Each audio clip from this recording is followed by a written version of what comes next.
Hi, this is Jim from Safety Wars. Before we start the program, I want to make sure everyone understands that we often talk about OSHA and EPA citations, along with some other regulatory actions from other agencies, legal cases, and criminal activity. Everyone is innocent until proven guilty in a court of law. Proposed fines are exactly that, and they are often litigated, reduced, or vacated. We use available public records, news accounts, and press releases. We cannot warranty or guarantee the details of any of the stories we share, since we are not directly involved with these stories, at least not most of the time. Enjoy the show.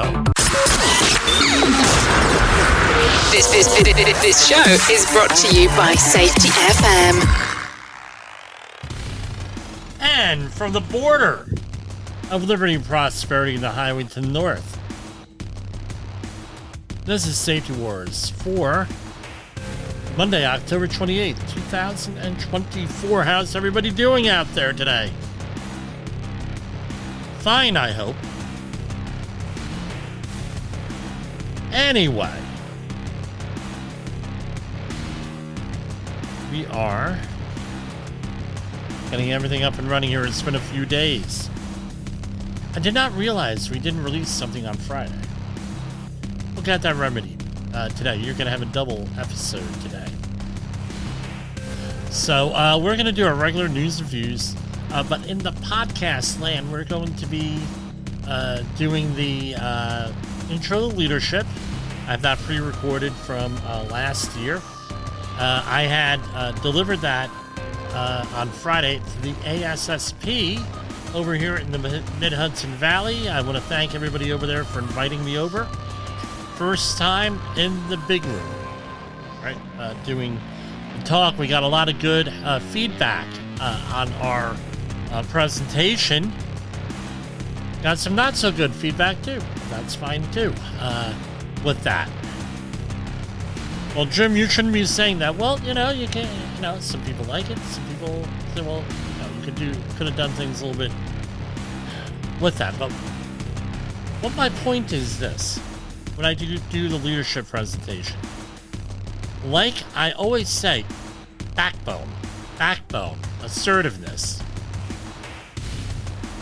Well, I know, and talking with people and doing polling in the audience, things of that nature, we are still suffering in the safety field from the old way of doing things. You can't say, it's really kind of hard to debate that. Well, what do you mean, Jim? We are taught to antagonize people in a way, to be their antagonists, to be, right? So it used to be, well, look, you got to put on your safety glasses, put on your hard hat, you got to follow procedure, and if you don't like it, we'll find someone who does. Who the hell wants to work under those conditions? Who wants to work under those conditions? Not too many people. All right, what's the traditional part of safety? The traditional part of safety, the traditional stuff that we do is... here, hold on. I got it right here so we won't foul it up. Our old way of doing this, right, is this. Hold on. One, we do not have the ability to hire, fire, or discipline anyone. And I added something else recently. We do not have the ability to make changes or the ability to ward people. Just not the way it is. We just don't have those. So it's extremely difficult to manage these things.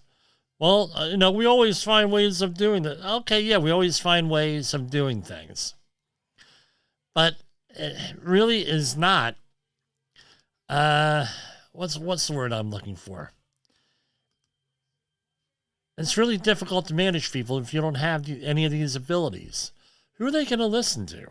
Who's your workforce going to listen to? The workforce is going to listen to the people who hire them, fire them, discipline them, make changes, reward, work, all of that. Now, before they're even going to think about, they're even going to think about safety. No, the people who are out there people who are out there doing things, right, managing them, who's impacting their bottom line is who they're going to listen to. So what happens is, under the old way of doing things, worker is to blame for safety issues. You have shame, blame, and retrain. You're going to do that with a 30 or 40-year-old, a 30 or 40-year person? Well, no, we were taught at the beginning, we go out there. Well, we have to go out there and you don't know what you're doing. You don't know how to do your job. Who wants to hear that? Especially a skilled tradesperson, maybe a manager. Well, you don't want to be doing this. It doesn't work. You need to be able to get along with people. You have the other things. Safety is the absence of accidents and incidences and illnesses and everything else. And then you have one. Shame on you. Shame. You're not a safe company. Really? Reliance on the individuals. As long as Fred is here, Fred is going to be the guy, and blah, blah, blah. And when Fred's not here, there's always a problem. Well, what are you training the rest of your workforce? To rely on one person, that one person's out for the day, and one person retires, now you're up Grooveno Creek with no paddle? Is that really? I don't know. And bad actors. Well, you know that person is a bad actor. We're going to have to do something about that person. They're a bad actor. They're not nice. They're not good. I mean, come on. And this is what we were told, and it's encouraged. I had one guy out in the audience, right? And again, it's an interactive kind of thing, with everybody. We had one guy say, well, that's how I'm told. This is how I'm told to manage things. This is how and what I love is this. All right.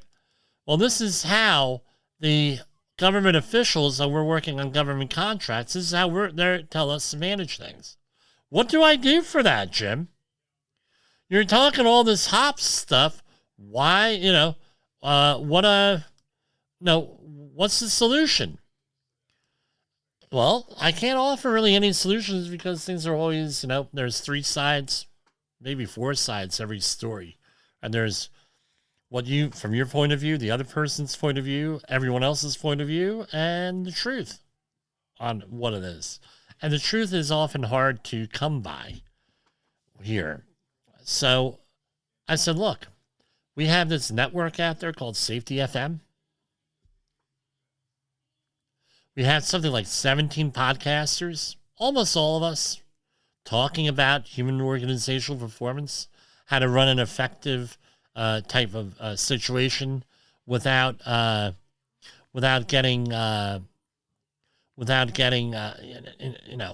being antagonistic, getting along with people, everything else. We have all this stuff at our fingertips on how to do things. But, send them our way.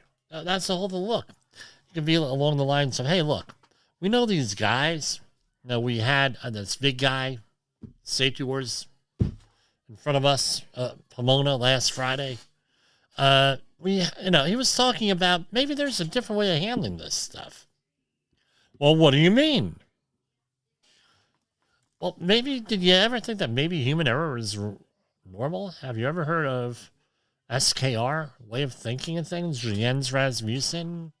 That maybe in almost 80 years, almost 90 years, maybe things have evolved from those darn triangles.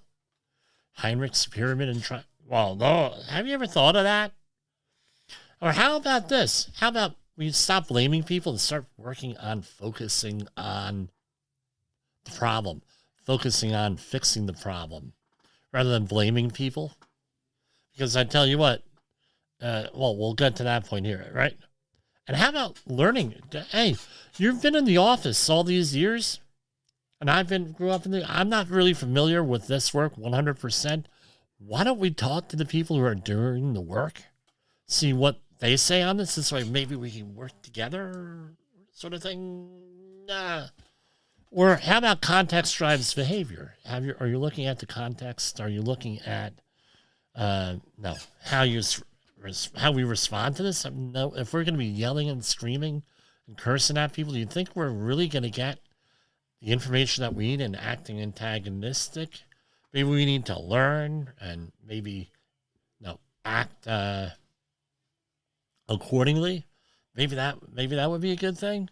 Oh well, with that, there's a lot of stuff you could do here with this. But what you need to do is have what you say ahead of time.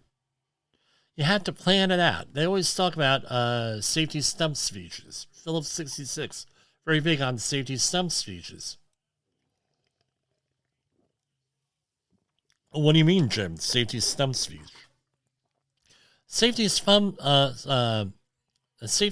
speech is you have something ahead of time. Look, this is why it's their way of, and it wasn't wrong, by the way. Their way of doing it was, look, you have to have something to say. Look, this is an important thing because of X, Y, and Z. And avoid saying, well, your family is looking forward to, blah, blah, blah, blah, blah. Because I'm going to tell you what, nobody, and that doesn't really work. I'm sorry. It does not work. It should work. You should care about going home to your family, but I'm sorry that doesn't seem to ring true for a lot of people because we don't know what context they're dealing with. So, for example, they may be estranged from their family. We don't know that. They may be going through a divorce. We don't know that. They may be doing, they may not have a family for some reason. And there are people like that. So you don't know what that is. So I would avoid saying that. Here. Let me get this up.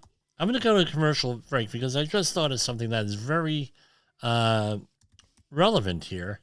And how this hop works if you're going to use it for everyday things here. So let's go to commercial break and I will come right back. I hate it when I think of things right in the middle. I'm like all over the place, but hey. Have you listened in the profession? The Safety War Show? It does stream live on the radio and on the streamer-emers that we have.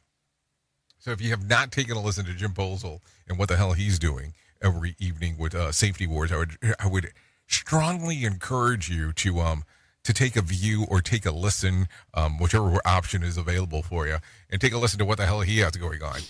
It will take some deep dives and some information that you might be interested in. I'm sure you've heard the news. Safety training is evolving, and you should be too. Outdated safety training isn't just boring, it's dangerous. If your safety trainer is still preaching a warped version of behavior-based safety from 25 years ago, it's time for a change. Imagine safety training that actually addresses the hazards unique to your workplace. No more generic, one-size-fits-all solutions. The Safety Wars team at safetywars.com is here to revolutionize how you approach safety, with customized training that's relevant, engaging, and effective. Contact Jim Polzel at 845-269-5772. Remember, if you're receiving this message, you are the solution to unsafe workplaces. Say goodbye to outdated safety training and hello to a safer, more productive environment. Visit safetywars.com now. Okay, so this is now. How do we incorporate some of this hop stuff into our everyday thing, right? So here we had a situation where we had a drill on site, a fire drill, and everybody on site walked to the fire drill area except for one person, and the plant manager blew a gasket here, right? And started antagonizing, screaming and yelling, and the whole 9 yards here. So, not driving to the work area, right? He wasn't working for us. It's not mentioned, and I was in charge of him. I was in charge of other people, but this is what I witnessed here. Not driving is not mentioned in any document supplied to us, which is used to orient anyone on the site. Since we are not told this was a drill, which is proper, The employee thought this was an actual emergency. He might have panicked and drove his vehicle there. He wanted to get out as soon as possible. In this case, he was driving a motorcycle, a very expensive motorcycle, I might add. And this guy is not the fastest walker.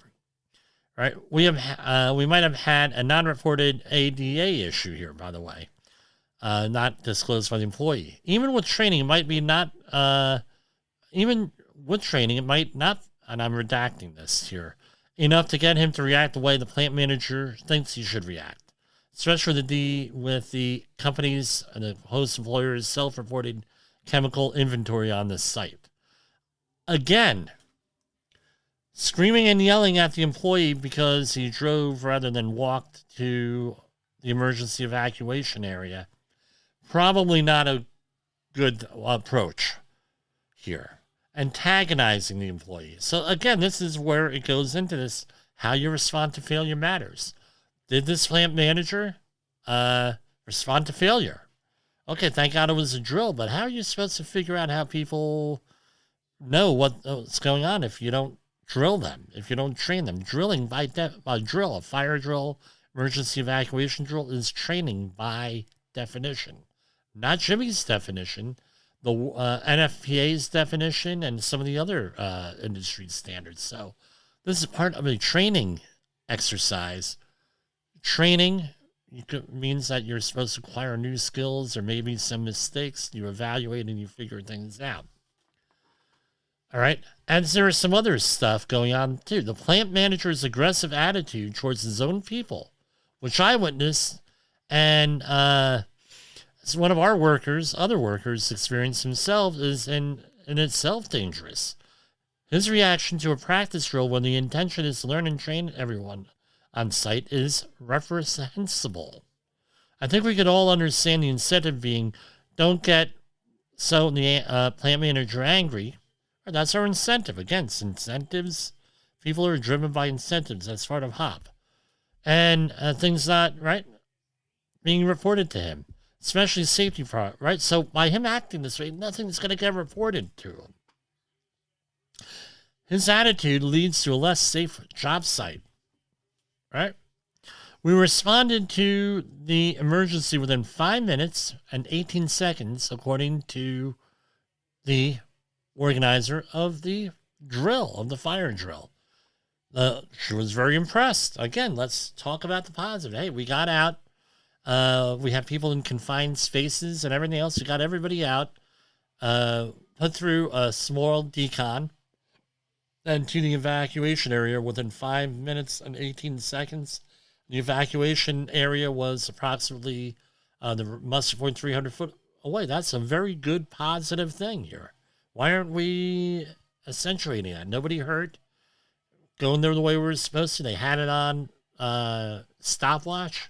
Did a real good job. The other thing, hey, we're gonna. So one of the solutions to this was, hey, we're gonna issue a site radio. Well, the site radio's maximum output is 90 decibels. Typically in our work area, the noise is anywhere from 98 to 105 decibels. And I know that necessitates double hearing protection, earmuffs and earplugs. But again, are you going to be able to hear the site radio? No. All right. That was our kickback. They didn't like that. I pointed that out. We'll never be able to hear the radio over the excessive noise. So I don't think that's going to work. They didn't like that very much, but oh well. What's the point here is this. My point is we can apply these principles here to our workplace in a professional, non-antagonistic, getting along with everyone kind of thing. And that's what we need to do. It's kind of hard. Right, one of the biggest challenges with HOP, with human organizational performances, is that it's a lot different than where we're coming from with traditional safety. People, well, who says that, this is what you're going to get. Who says that that's a better way of doing things? Well, guess what? We have a whole podcast network here devoted to this. Safety FM, number 1. Number 2, you can mention a lot of the publications here. Todd Conklin, Brent Sutton, Sam Goodman, Sheldon Primus, right? Alan Warford, Safety Consultants Facebook group here. All this stuff is out there, and the materials are available, a lot of them for free, especially on the podcast end of things. And the videocast, this show. Everything's for free. How about you go out and you hear, hey, this is a really good thing here that I heard this video. Now you can, now you could go on there, hey, type out an email, hey, you know what? I was listening to this guy on YouTube, on Rumble, on, Twitter, right, or X now. And maybe you want to listen to a different way of doing things. Maybe we can improve our safety culture by implementing some of this stuff. Better yet, give us a call, 845-269-5772, jim@safetywords.com. We can come in and we can do a presentation for you, either remotely or in person with that. All of that stuff goes in there, a positive way. You can't say, you know what? And we're used to hearing it. Hey, that guy is bleeped up. Look at how that manager does this. Blah, blah, blah. Guess what? Rather than try to criticize that manager not doing something right, maybe we could try to educate. Maybe we can be leaders for that person. Right? And if they reject it, they reject it. But guess what you get better at? You get better at presenting this information the more that you present this information. So maybe it doesn't work out here. And the other thing is this. Annual reviews. What are you doing? Well, I'm listening and I'm studying up on all this stuff. What are you doing to improve safety here? I'm studying up on this stuff and I'm trying to incorporate this stuff to try to get our accidents down. And it's all legitimate. It's all scientifically valid. It's all peer reviewed and everything else. We're trying to implement this stuff in our organization here so we can work better. Well, that's not our philosophy here, Jim. You don't understand. No, we have bad apples here. Well, first and foremost, every organization, by your definition of bad apples, or every organization is like that. Been doing this. Jimmy's been doing this for 34 years. Every organization, if you're going to have that attitude, will have bad apples. So what are we going to do? Fire everybody? Just fire. This is not the military. I'm not insulting the military. This is not the military where you order someone to do something, they have to do it. There is a cost associated with firing an employee. Not only do you create a liability for wrongful firing, but you also piss off an employee. They may make up a whistleblower complaint. Maybe legitimate or illegitimate on that. We have these things, here we've had these since about 2009, and before that we had other devices similar to this where people can actually record you and what you say, what you do. Did it ever occur to you on that? So what's my thing? I know I'm rambling. Jim, you're rambling again. No, I'm not rambling. I'm rambling with a purpose. The purpose here is this. You have to go and be an advocate for safety. You have to go and have backbone. You have to go out there and be assertive. You have to work within whatever system you're in. I know we all have jobs. You say something to some people, they fly off the handle. I get it, where you may not be able to do that. You have to go out there, you have to assess it for yourself. You have to get maybe into that C-suite. How is this one? Someone's screaming and yelling at you. You don't yell back at them. Silence speaks 1,000 words sometimes. Right, someone's screaming and yelling at them. You don't react to them. It's like, what the hell? They're not reacting. It's like, I don't react to people when they're acting this way. Maybe you want to rephrase and calm them down a little bit and let the guy go on and on and on and on. Usually a guy. Let him scream and yell. Let him. Then what your argument is, look, I'm advocating for a safer workplace, and we got this guy screaming and yelling and and acting all aggressively with that, And if they penalize you for speaking out and advocating for safety, you know what you have? You have a whistleblower complaint. Ooh, federal case if you choose to.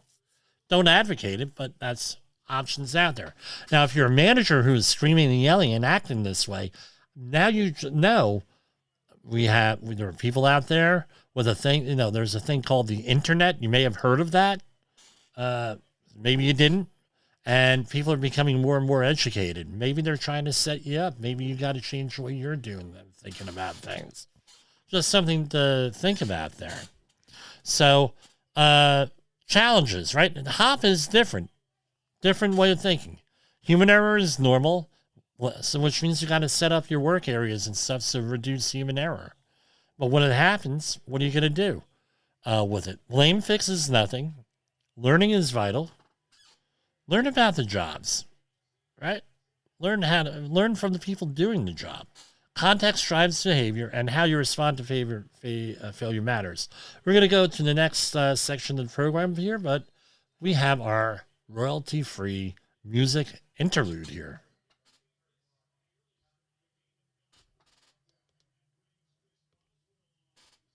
I hope. Down and rising up anew, learning from the scars and heal the bruise. Everybody's got their own excuse. Context drives behavior, can't you see? The past and present shape our destiny. The way you act is not just up to me.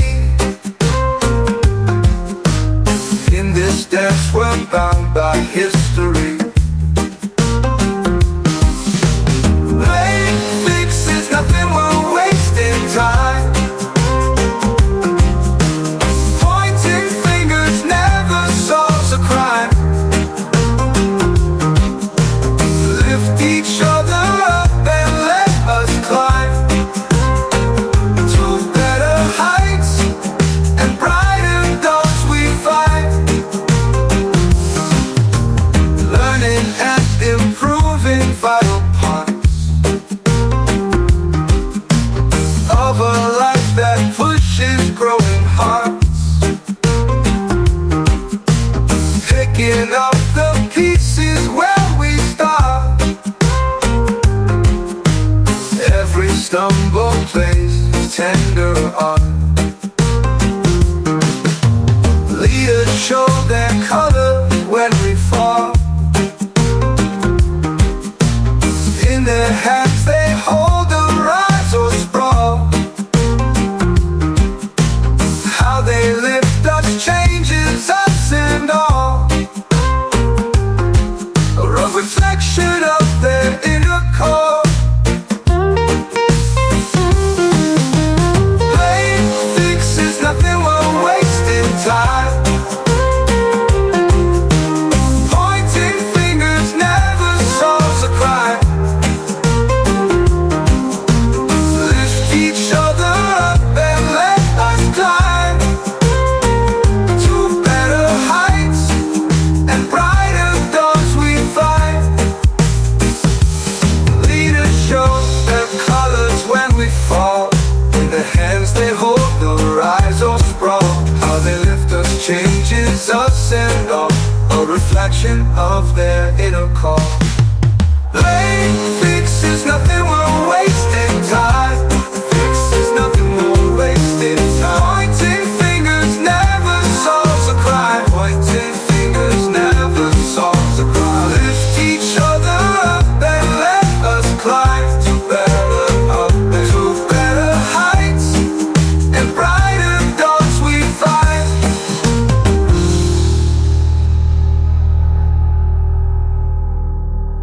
That was Safety Warrior with HOP, Human Harmony. That's the name of the song. Okay, so we're going to go right into the news here. Some national news. This is, now you're going to say, well, Jim, this is not safety. Yeah, well, it's national security. National security is in the safety realm here, right? U.S. issues final rule curbing investments in sensitive technology development in China. The new rule was announced amid concerns the Chinese regime is stealing U.S. technology and rapidly expanding its military and intelligence capabilities. U.S. Department of Treasury is implementing a new rule to limit outbound U.S. investments in Chinese companies. Remember, Chinese companies, if you're doing business in China and you get a business license in China, you are the Chinese Communist Party is in business with you. Remember that. Right? Different rules over there. Right? So we're limiting outbound U.S. investments in Chinese companies developing advanced technologies that can impact U.S. national security. The Treasury Department rule is set to go into effect on January 2nd, 2025. Too late for me. All right? It should be next week. And is meant to create an enforcement framework for an executive order Joe Biden enacted in August of last year. Biden-Harris administration is committed to keeping America safe by preventing countries of concern. This is a quote from the White House, a press release. Namely, the People's Republic of China for advancing in key technologies that are critical to their military modernization. No, doesn't happen soon enough for me, to be honest with you. That's my little editorial.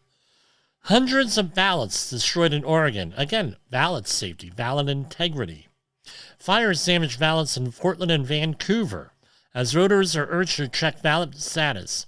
Officials emphasize election security among ongoing investigations. 2 fires at a ballot drop in Portland, Oregon and Vancouver, Washington led to police responses early on October 28th, with one fire resulting in the destruction of potentially hundreds of ballots. Officials said at a press conference that they believe the incidents are connected and have identified a suspect vehicle. This is one argument against these drop boxes, right? At about 3:30 a.m. in Portland, officers responded to reports of a fire at the ballot drop box outside the elections office. Mike Brenner, Public Information Officer for the Portland Police Bureau, said, "By the time officers arrived, I can tell you that the security personnel in the area had already extinguished the fire. Our officers quickly determined that there was an incendiary device that had been attached to the ballot box. That's what ignited the fire." Again, I don't anticipate having results here on Tuesday night. I tell you what, it is what it is. Nevada Supreme Court upholds law on mail-in ballots. Justices turn away a challenge from Republicans. Ballots that arrive by mail can be counted up to 3 days after Election Day. The Nevada Supreme Court ruled on October 28th. The state's top court turned away a challenge to a state law that says ballots that arrive without clear postmarks, provided they are received no later than 5 p.m. on the 3rd day after election, shall be counted as having been postmarked on or before Election Day. Nevada officials have interpreted the law as enabling the counting of ballots without postmarks. Well, I guess you got to really watch on that. Heading on over to the U.S. Department of Labor press releases. Here we have Department of Labor seeks Kentucky highway construction industry's input to set accurate prevailing wages, fringe benefits for workers. So if there is going to be federal monies involved and sometimes state monies involved in a construction job, everybody has to have a prevailing wage, except we're talking hourly people, not salaried people, which I never really quite understood, but I think we need some reform in the Davis-Bacon Act, but that's me. With that, Biden administration has already put in some requirements for salaried workers, so that basically takes care of this. The Davis-Bacon and related acts require the department to set prevailing rates that reflect the actual wages and fringe benefits paid to construction workers. Going on and on. Maybe this is worth us going into. Hold on. Right, we hear about the Davis-Bacon wage determinations, but we don't actually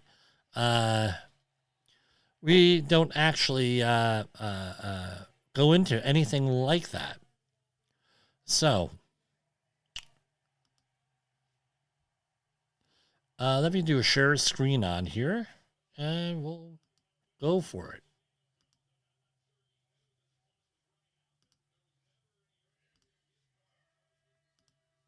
So here's the screen here.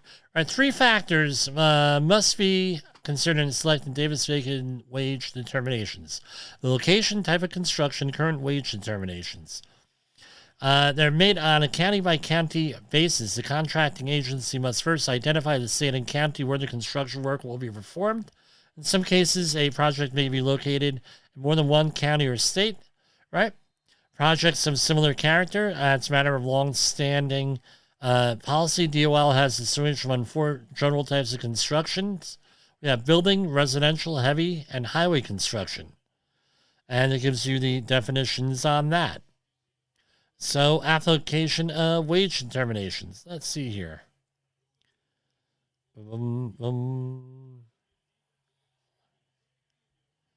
So, what are they? Hold on. Locating and obtaining the Davis-Bacon wage determinations. The SAM website, sam.gov, contains all current general wage determinations as well as previous modifications of the wage. So I'm looking right here off the DOL website on Davis-Bacon wage things, and this is important here because I'm going to get to that in a minute here, why that's so important. So this is the web page, and we have on here alerts and everything else. Here, what do you want to find? Okay, I think this is it. Wage determinations, right? And wage determinations, I'm going to say for my address here. Nope. Used to be on here.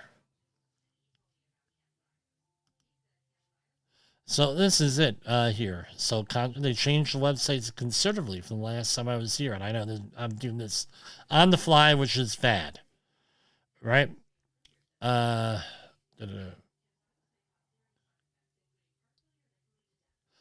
And again. Okay, let's do this. Stop the share.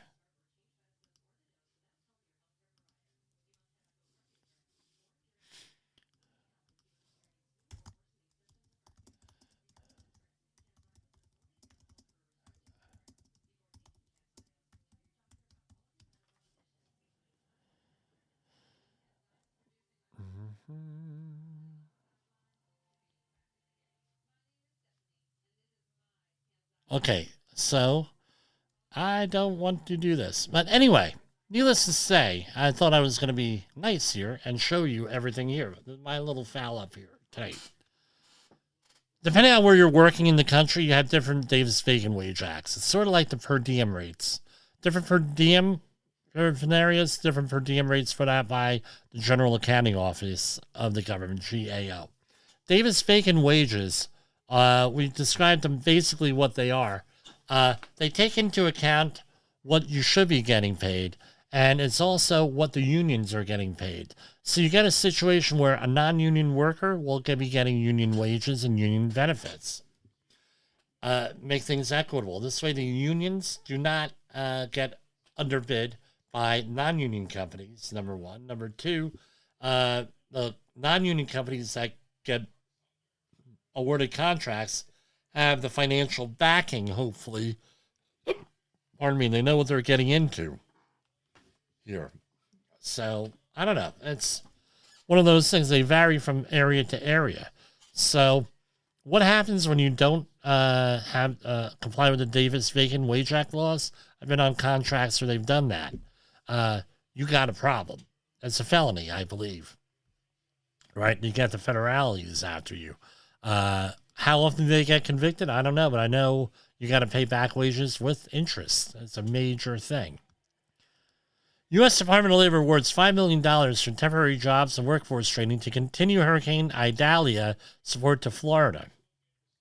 So this is all from away from 2023 for Florida.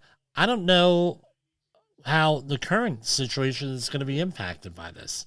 So the U.S. Department of Labor today announced an award of $5 million in funding to support continued disaster relief employment and workforce training in Florida For Florida residents, that the state continues to recover after Hurricane Idalia from September 2023. I tell you what, I could see with the news stuff, this stuff never ending here with the thing, and I'm not bemoaning it. I'm just saying it's going to be never ending here. U.S. Department of Labor announces collaboration with the New York Labor Law Compliance and Child Labor Enforcement. Bottom line is here we have a lot of kids that are lost in the system here. I'm wondering if they're ending up here with this stuff. And, no, as child labor. And going on, not a lot of safety news going on here, so we may be going right to the some of the other things. So let's go to commercial break here. And we'll get back to you. Hold on. Hey employers, want to avoid hefty OSHA fines?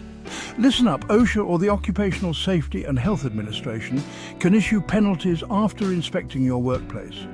If they find violations, you'll get notified by certified mail or in person. You have 15 working days to contest it or the penalty becomes final. How are penalties determined? It depends on your business size, the severity of the violation, your history, and your good faith efforts. Even if you fix the issue right away, you might still get fined. Let's talk numbers. A willful violation can cost between $11,524 and $161,323. Repeated violations hit up to $161,323. Serious violations can reach $16,131. And, other than serious violations, can also cost up to $16,131. If you fail to correct a violation, it's $16,131 per day. Lastly, missing a posting requirement? That's another $16,131. Stay informed, stay compliant, and keep your workplace safe to avoid these costly penalties.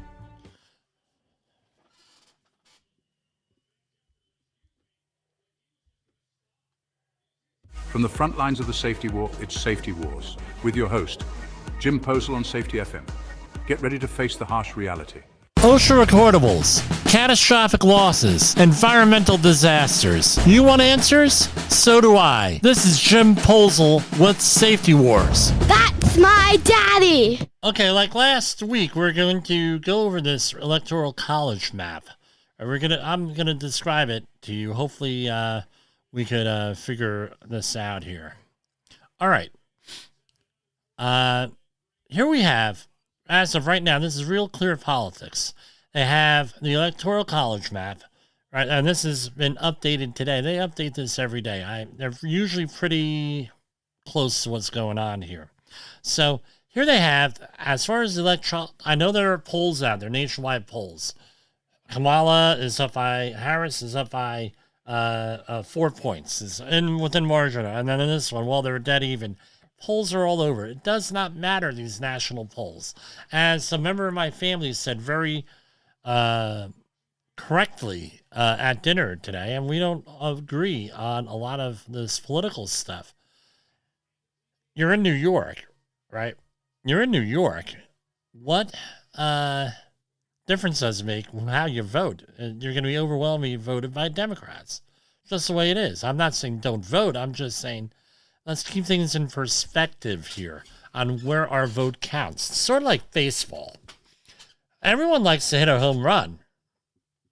But when you hit the home run at the right time, it's a beautiful thing, right?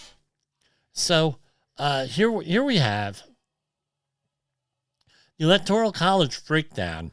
You have 215 votes for Harris and Walz, right? And you have 219 votes for Trump and Vance. Those are pretty much solid where the starting point is, according to Real Clear Politics.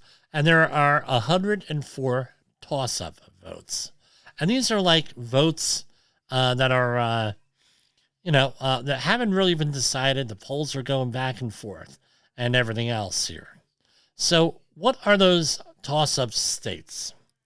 You have Arizona, Georgia, Michigan, Minnesota, Nevada, Nebraska, and that's only right. I believe Nebraska is apportioned, so you have one for Nebraska, Wisconsin 10, Pennsylvania 19, North Carolina 16. Apportion means that they could split the vote right on there, the Electoral College vote. So as of right now, let's run down the list. So you have, and again, this is all copyright. I really can't share this, but I'm going to describe it to you. So here we have, and I got my piece of paper here. Okay, so we have Harris at, why are we going through this? Again, why are we going through this? Is that we got people, new listeners all the time. And by the way, this is about, I'm sorry, I have to keep you people occupied for an hour here, right? And this is what everyone's talking about. I'd be remiss if I don't do this. So you need 200, and it's 215 to 219, and 270 Electoral College votes. All right. So how does this break down? Toss-up is Arizona, Georgia, Michigan, Minnesota, Nevada, North Carolina, Pennsylvania, Wisconsin, Nebraska. Now, here we have, let's try to put that down here, right? Minnesota, Wisconsin, Michigan, PA, NC, GA, AZ, and V, right? So here we have, as of today, Minnesota, as of the latest poll in Minnesota, right? Here we go. Minnesota, it's Harris leading by 4.3, right? That's the average here, 4.3. So Minnesota is 15 votes. And here we have Arizona is leading Trump, right? So Arizona leading Trump, we're looking at 11 for Trump. All right. Pennsylvania leading Trump slightly. So now we're dealing with 19. Right? And if you're keeping track, North Carolina is 16 votes, and that is going for Trump slightly. 16. Virginia. Virginia, we're looking at slight Trump, Kamala Harris. Why they put it in here, I don't know. All right. It's a toss-up right now, leading Dems. So we got Virginia. We don't have it listed in that. So what's the next one? Arizona. We don't have that. Okay. Michigan is slightly Trump. What's Michigan? How many votes are in Michigan? 15.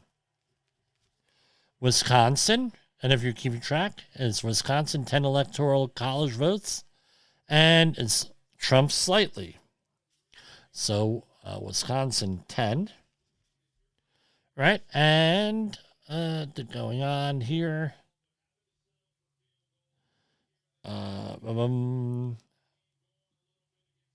Michigan, Minnesota.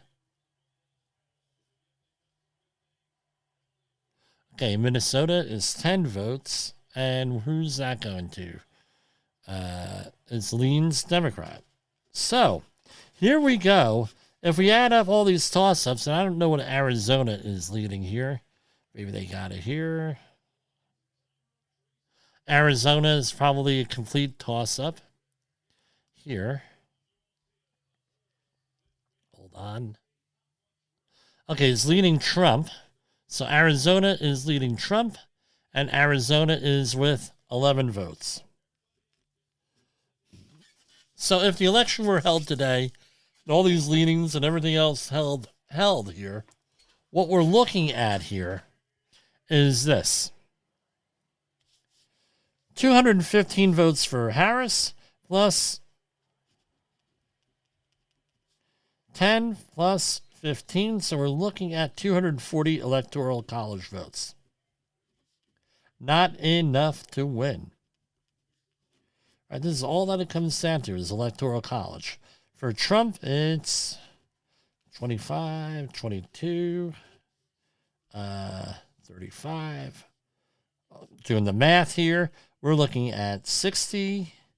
We're looking at 82. So at the end of this, Trump is at 301. Kamala Harris at 240. That's what it comes down to. So all this rhetoric you've heard over the weekend, name calling, both sides, really is irrelevant. What's relevant are this, right? The Electoral College and how people are going to react to that. That's why, it's important to cut through the baloney here. And this is about psychological safety here. Would you rather be told the truth, or would you rather... No, every time I've had to turn off the phone. Because every 2 minutes, remember, I'm on the receiving end of both sides here. Trump is this, Trump is that, Trump is that. Harris is this, and they don't even call her vice president. Right. And this, and bad, and this one's bad. And on the local level, it's even worse. Sound bites. Regardless of who wins, regardless of what side you're on, we need leadership for the future here. We absolutely need it. And we're going to talk about that in the coming days here, once this is all over. Way I see things, what we need here with this. I'm probably not going to be on this show here, but it'll be on some other stuff. That's what I got here with this. Let's play a couple more commercials here, and we're going to come back at you.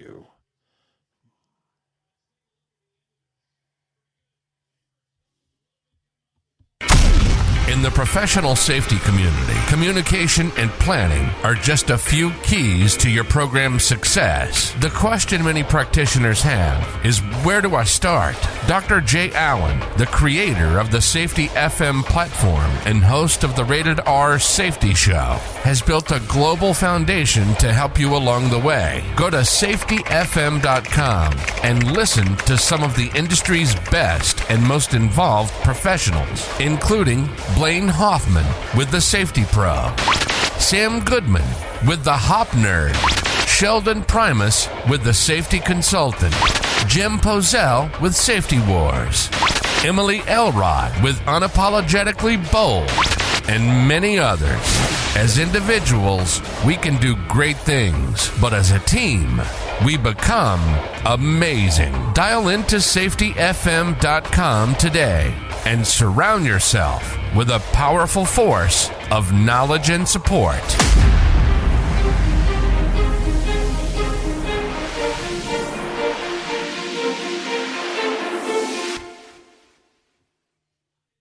OSHA recordables, catastrophic losses, environmental disasters. You want answers? So do I. This is Jim Posel with Safety Wars. That's my daddy.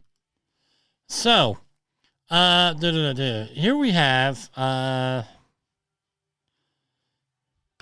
CNN. FBI, and I mentioned this a couple weeks ago here with these crime stats here. FBI releases crime stats months after the fact. This new crime tracker is trying to be more timely, and FBI is too. This is from Eric Levinson from CNN. Again, not a right-wing type of thing. In September 2024, the FBI released data with some retroactive good news. Violent crime declined across the U.S. in 2023. Has that trend continued this year?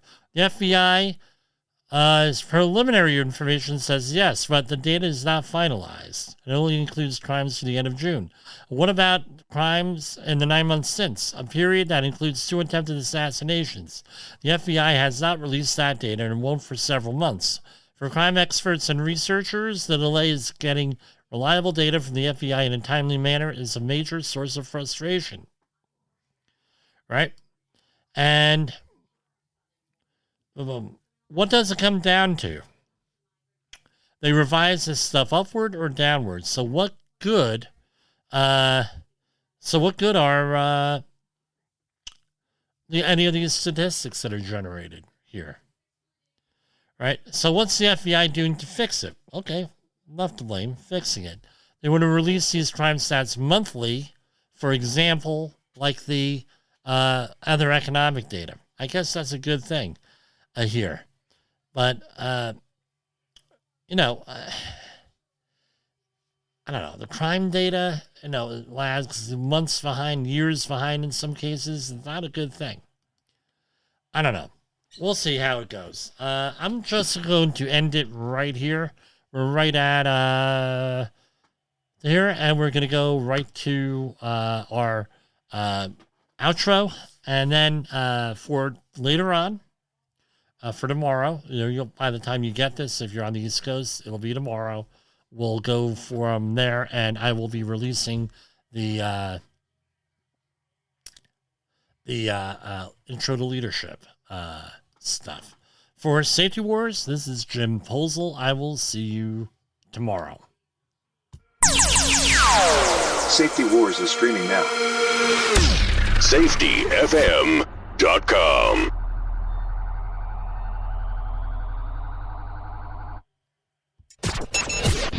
The views and opinions expressed on this podcast are those of the host and its guest and do not necessarily reflect the official policy or position of the company. Examples of analysis discussed within this podcast are only examples. They should not be utilized in the real world as the only solution available, as they are based only on very limited and dated open source information. Assumptions made within this analysis are not reflective of the position of the company.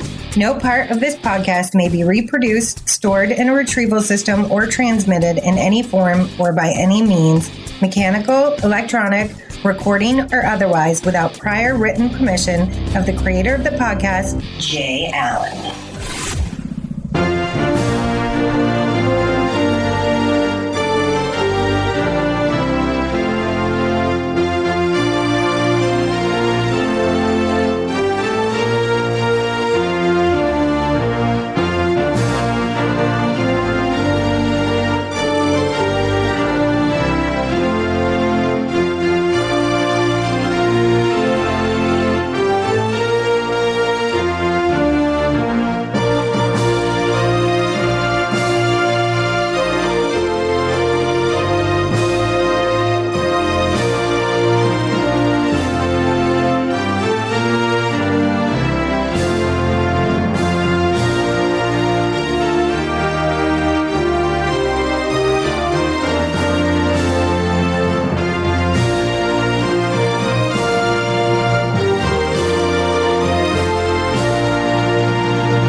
by telling them that there are no surviving YouTube clips of this speech from 1863.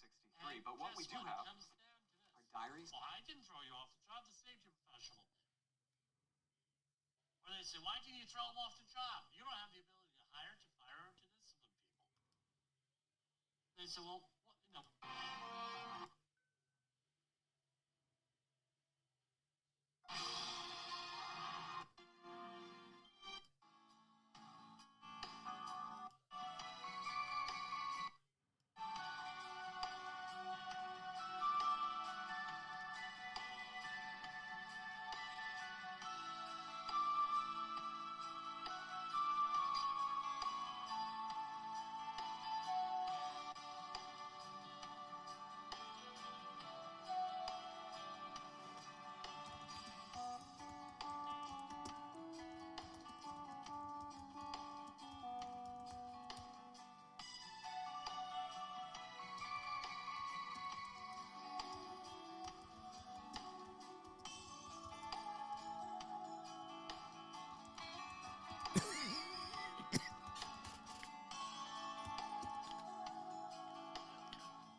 Well, good morning, everyone, and thank you for joining me. This is Agent Power Huddle, and I'm Ed Lane. I am a broker here in Seattle.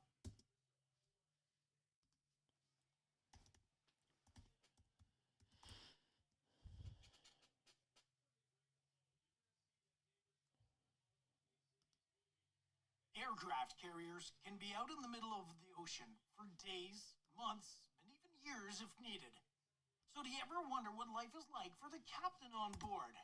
Surprisingly, the captain doesn't have just one cabin to themselves. They have multiple. But why is that?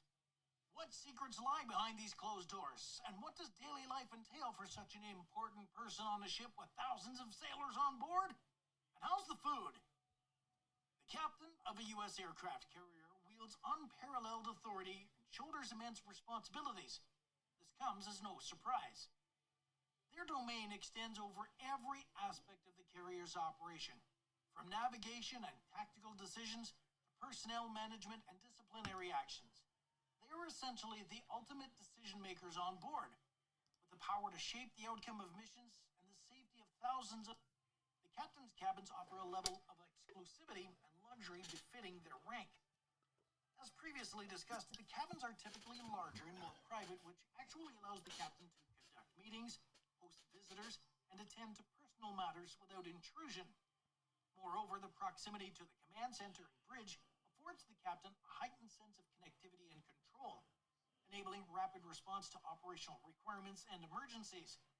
The cabins on a U.S. aircraft carrier occupy a unique position within the ship's hierarchy, serving as both command center and a sanctuary for its occupant. Positioned strategically and furnished luxuriously, these cabins embody the authority and leadership of the captain while providing a measure of comfort and convenience amidst the challenges of naval life. But this is where we reveal something to you. The captain typically has not one, but two cabins. Let's find out why. Within the intricate hierarchy of the U.S. aircraft carrier, the captain's domain extends beyond a single cabin, often necessitating the allocation of two separate quarters. This seemingly unusual arrangement serves practical and operational purposes, reflecting the unique demands of command at sea. The decision to provide the captain with multiple cabins acknowledges the multifaceted nature of their role and the diverse functions which they must fulfill while leading the ship and its crew. Despite their distinct purposes, both cabins are interconnected and complementary, reflecting the dual nature of the captain's role. While the operational cabin serves as the nerve center of command, facilitating the execution of naval operations and strategic decision-making, private cabin provides a haven of tranquility and solitude, allowing the captain to recharge and rejuvenate between duties. Together, these cabins form an integrated and cohesive living and working space, enabling the captain to fulfill their responsibilities with efficiency, effectiveness, and balance. In addition to their functional differences, the two cabins may also feature unique design elements and amenities tailored to their respective purposes. The operational cabin, for example, may prioritize practicality and functionality with modular furnishings, ergonomic workstations, and advanced technology systems. In contrast, the private cabin may emphasize comfort and luxury with plush furnishings, personalized decor, and amenities designed to enhance relaxation and well-being. So for everyone watching, do you think the captain needs two cabins to effectively operate? Or do you think that a single cabin that accommodates everything would be smart? Let us know your opinions in the comments below. And while you're at it, we invite you to join our dishes or culinary specialties, ensuring that every meal is a memorable and satisfying experience. In consideration of the captain's dietary needs and restrictions, the culinary staff takes great care to accommodate any special requirements or preferences. Whether following a specific diet plan, observing religious dietary restrictions, or avoiding certain ingredients due to allergies or preferences, the chefs work closely with the captain to create customized menus that meet their nutritional needs and culinary preferences. Now, this may involve sourcing specialty ingredients, modifying recipes, or preparing alternative options to ensure that the captain can enjoy delicious and satisfying meals without compromise. From private dining experiences to gourmet meals prepared to the captain's specifications, every aspect of the dining experience is tailored to meet the highest standards of quality and satisfaction. With meticulous attention to detail, culinary expertise, advice, and dedication. We ask you to show your support by giving it a like and subscribing to our channel. Your support